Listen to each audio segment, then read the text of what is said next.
My stream's ended, so I'm like, okay, I need to re-stream and get it done.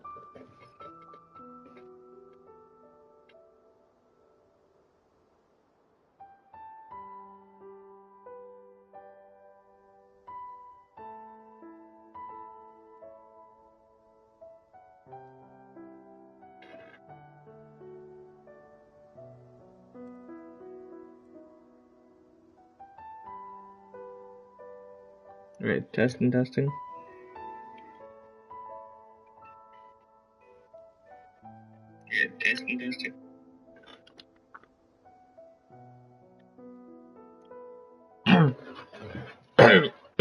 Okay. Let's not give them a chance to react and end this quickly.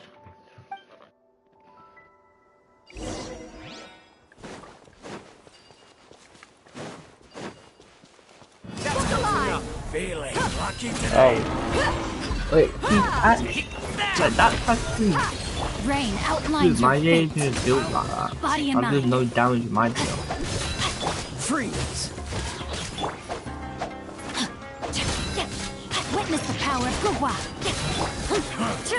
You won this one.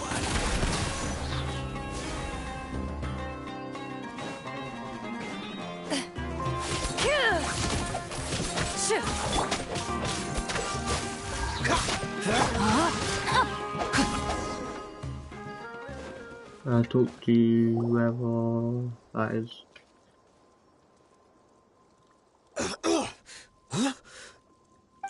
You're the Flame Main. Good. That saves me an introduction. All right, time for a little talk. Are you buddies with Dakana Lakmar now? Tell me, what are they after?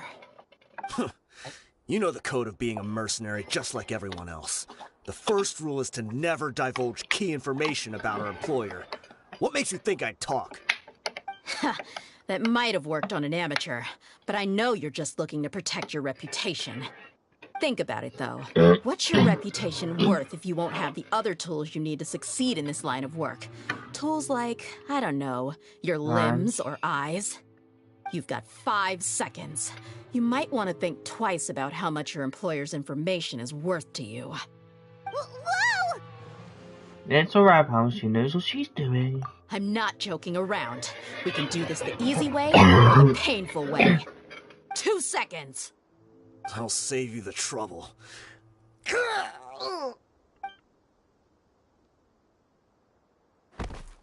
Huh? Are you crazy? He tried to bite off his own tongue. Quick, search the area for any first aid supplies. And then once you dream in the beginning. Oh, yeah. I definitely didn't expect him to go that far. Thankfully, the wound wasn't too deep, and he just passed out from the pain. But why would he be so extreme? I just wanted to test his mettle. You can get a lot of mercenaries to talk just by threatening them. I didn't expect him to be willing to go through so much pain just to deny us some intel. Well, he's out cold for now. We could wait for him to wake up, but maybe it's not a good idea to interrogate him any further. What should we do? Yeah, don't worry about it. It'll be a waste of time to interrogate him again after that. He might just hurt himself again if we start asking. There are lots of goods around here. Let's search the area. Maybe we'll be able to find something. Okay. I'm really sorry.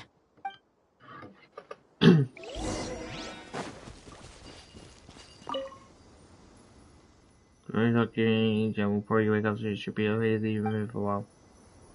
Debug. Examine.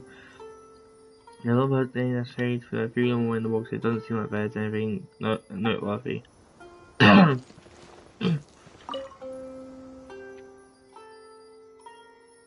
One thing in the box is a bunch of worms and bandages. Seems like they is really up to no good. Body and mind.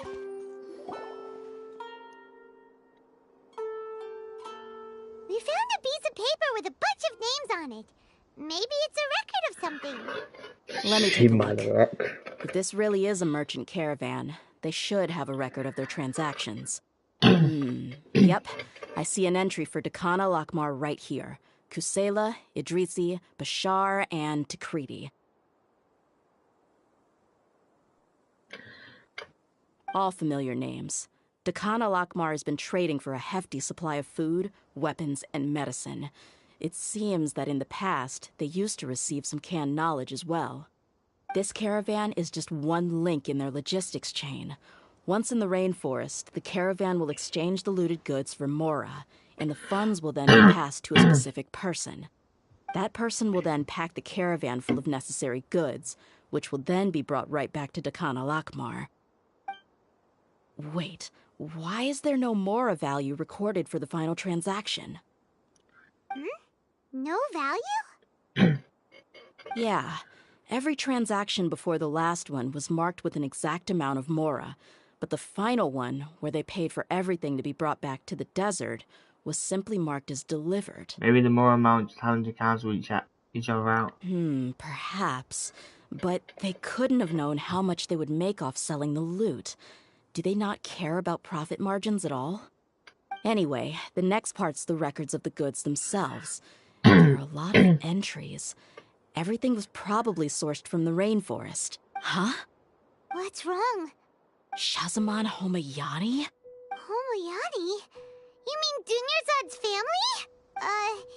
Could it just be another family with the same last name? I'd be surprised to find someone with the exact same first and last name. Shazamon Homayani is Dunyarzad's father, and the head of the Homayani family. Just what the heck is going on here? Calm down, dear. That sounds ridiculous. I'm sorry. You're right. I'll consider what we found and not jump to conclusions just yet. But what this piece of paper confirms is that the Homayani family has been providing goods to Dakan al-Akmar. What if the Homayanis have been kept in the dark and don't know they've been trading with Dakan al-Akmar? That's a possibility. But if that was the case, why is this caravan specifically named Shazamon as their person of contact? They could have just as easily bought goods such as food and medicine directly from Caravan Ribat or Port Ormos. If Shazamon was actually aware of this, then perhaps he's been supplying the bridge operation this entire time. Yeah, funding violence and looting. The brigade gets the goods, and he is paid the proceeds from the sale of the loot. But why would he do something like this? It's not like the Homayanis are in need of money. I honestly have no idea. I've been to their estate many times, and I've never noticed anything suspicious. The only potentially large expenditure I could think of would be the treatment costs for Dunyarzad's Elazar. Maybe they borrowed a lot of Mora in the past? But that's still just a speculation. I don't think the Master would stoop so low to make Mora. I don't think that Dunzi or, well, anyways, knows anything about this either. You're probably right. I know my lady's personality, and she wouldn't deliberately keep something like this from us. But what should we do now? All we found is just another mystery. If you went to the bottom of this, won't be able to unlock. If you ask me, we already have no choice but to confront her about this. I'm not worried. It's too early to make a verdict yet. I still have faith in the Homayanis. Let's go find my lady again. We'll tell her everything and see if she's willing to lend us her support. If we're lucky, we can not only figure out the mystery of this paper, but also follow the trail of breadcrumbs to the people responsible at Dakan al-Akmar. Dia, are you sure this is the best decision? What if instead of getting the help we need, we just end up revealing everything we've discovered to the enemy? I've considered that possibility. But even still, I want to tell her what we found. I think I owe her that much. True friendship is built on trust. She showed genuine concern for me when we first brought up the topic. I can't repay her kindness with doubt and suspicion. That's not how I deal with people. You're right. Paimon wants to trust Dunyarzad too. I will feel helped, you Yeah. know. Let's pay another visit to Sumeru City.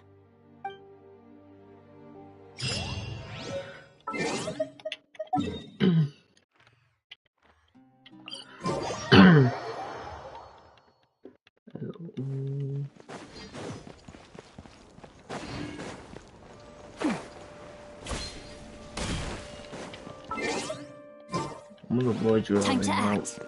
Wait, what is? Oh, this is sweeping. Okay. we're back, my lady. Oh, you're back a lot sooner than I expected. You mustn't have run into any trouble then. Well, how did it go? What did you come up with? I don't think I Actually, feel bad we are still doing investigating. your It's just that evil sign because we've she was discovered part of the something Argon class, so strange. she's got like a I bit of see. history. The That's just clues you when found have led you back here, in the city? Something like that. Yeah. You all look a little dispirited. Whatever you found must not have been very encouraging after all. Why don't you discuss it with me? Maybe I'll be able to say something to cheer you up? It's okay, my lady. It's not so much about me being upset with my father or anything like that. How should I put this? So something is wrong. Even the Traveler and Paimon have been uncharacteristically quiet.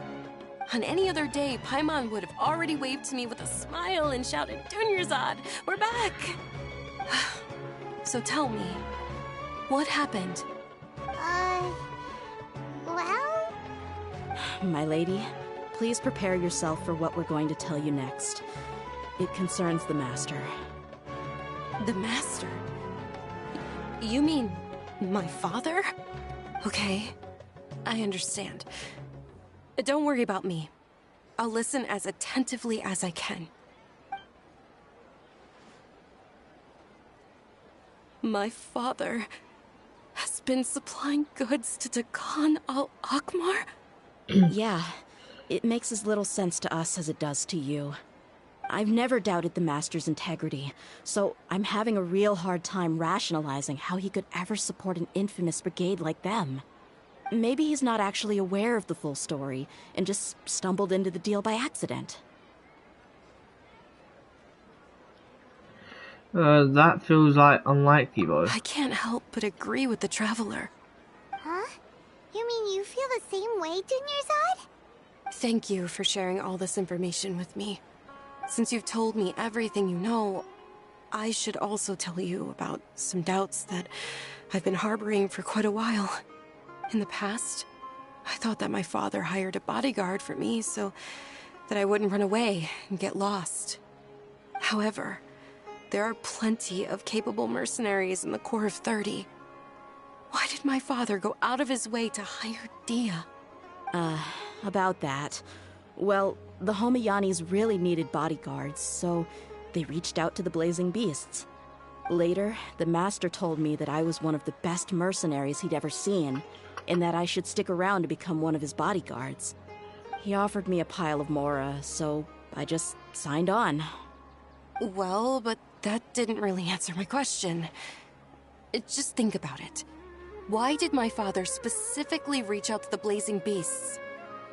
Maybe the Corps of 30 just didn't have anyone available, or maybe someone recommended us. I've never given it too much thought. I think I get what you're saying. You'd think none of this was a coincidence. Precisely. At first glance, nothing seems strange or out of place. But there are many parts of the story that don't actually make any sense. If my father had always been in contact with Dakan al-Akmar, then it would make sense for him to bring Dia into our house. You mean the goal all along was to get Dia to be your bodyguard? No, that's too much of a stretch. I cut all ties with my father a long time ago. He has no control over my life anymore. But that still doesn't rule out the possibility that your father has still been trying to influence your life without you knowing. So, the Master was not likely an innocent victim in all of this? That's what things are looking like at this point. Sorry we put all of this on you so suddenly, Dunyarzad. It's okay, Paimon. I should actually be thanking you. Regardless of his reasons, if my father has truly been funding a violent group of mercenaries, then it's my duty to bring him back to reason. But is that really the right thing to do? My father has committed many atrocities and deserves all the punishment that he has coming to him. I have zero sympathy for him. You may call me an ungrateful child, but my feelings will remain the same. However, the Homayani family has treated me with nothing but generosity and kindness. If we decide to investigate this further, we could end up implicating the entire Homayani family. I would be biting the hand that's fed me over all these years. Tia. It's all right, Dia. If anyone were to ask, you could always just say that I'm the one who instructed you to get to the bottom of this. You don't have to do that, my lady. I'm not conflicted because I'm afraid of taking responsibility. Besides, you're the one we should all be worried about right now. Hey! It's still too early to give up hope! What was the thing about friendship again? True friendship is built on trust. Right, yeah, trust! You said that yourself, Dia! Besides, there's no point on getting all riled up before we've confirmed all the facts! If your trust hasn't been misplaced, then he probably has many conflicting feelings as well. Thank you, everyone. That makes a lot of sense. I guess I should always remember the trust that I've placed in people. In which case, my lady, could you ask the Master to come out and have a chat with us? Sure thing. I also hope he'll be able to give us a logical explanation. Let's meet at the usual place then. Usual place? Ah, right! That's all right for us.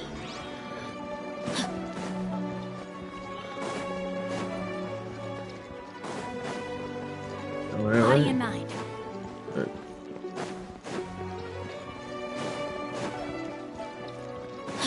Body and mind.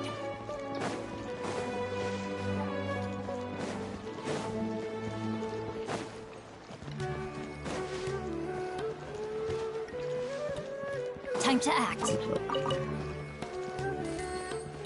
Body and mind.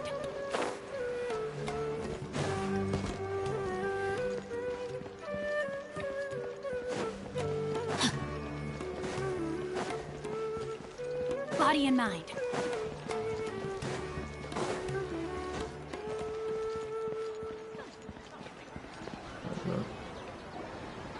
Thank you for coming, sir. Please allow me to introduce these two. This is the Traveler, and next to him is his travel companion, Paimon. Ah, yes. My daughter has mentioned them from time to time. It's a privilege to finally meet them in person. But we may skip all the pleasantries for now. What is the important matter you wish to discuss with me today? Well, we wanted to bring this transaction record to your attention. There's something on this record that we're all pretty curious about. So, that's what you found? Huh. Seems like I can't keep everything from you much longer. If you wouldn't mind, we'd like an explanation. Well, it's a long and difficult story. And to be perfectly honest, I'm not sure if I'm doing the right thing.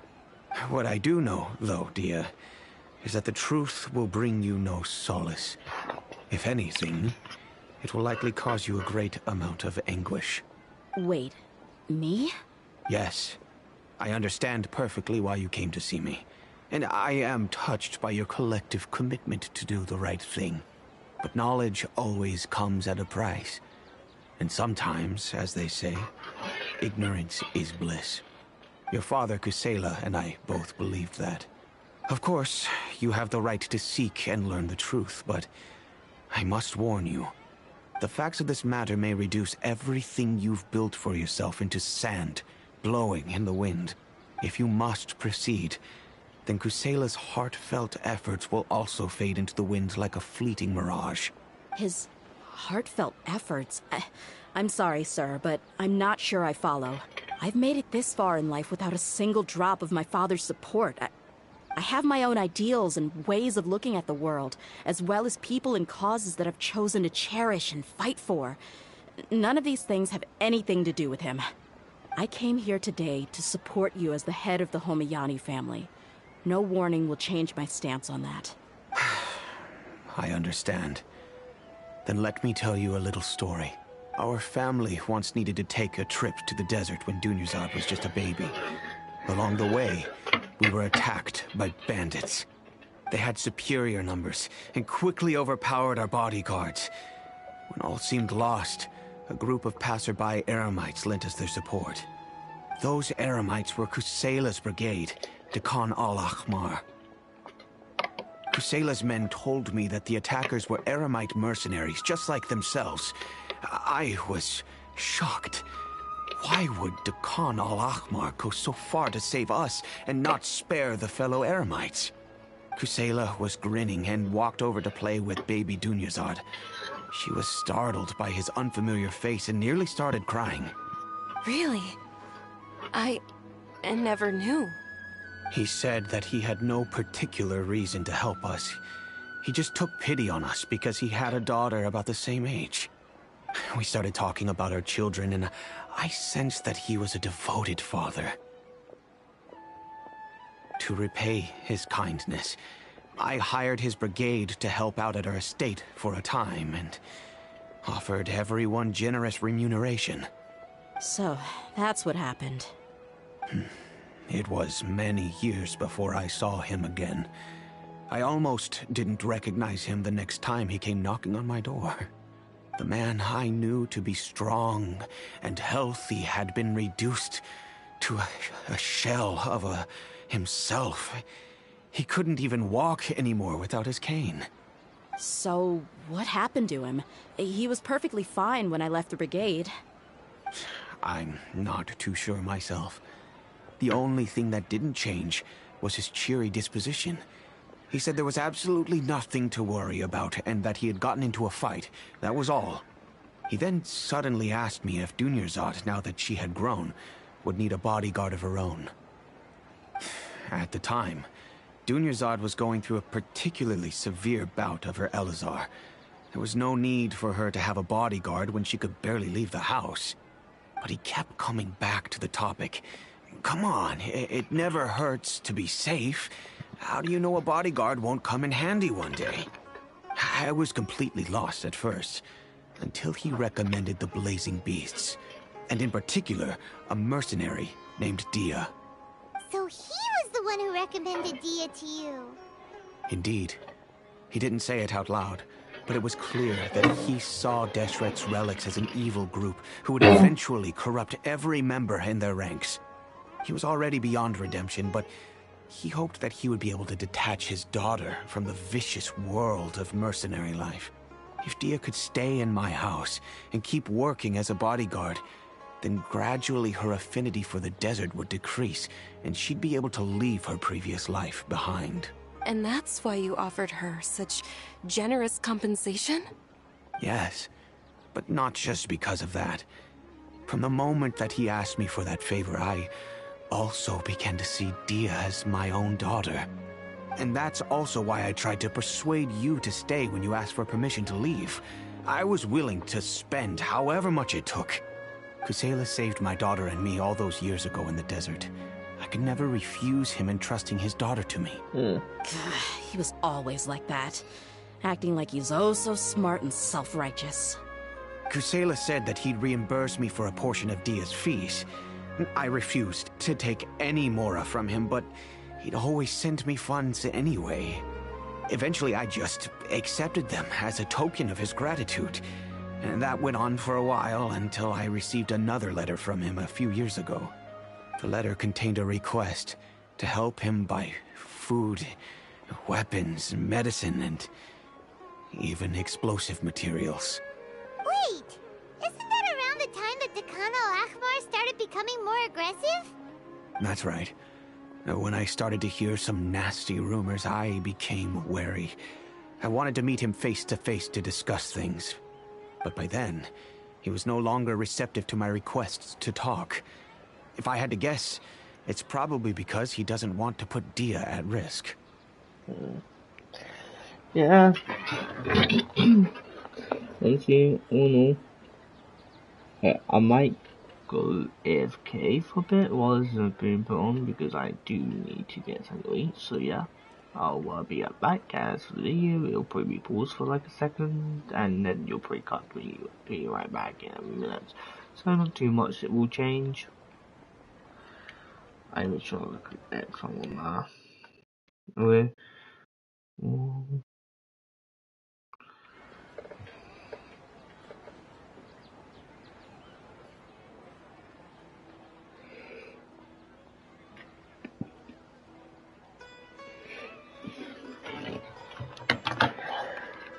Right back.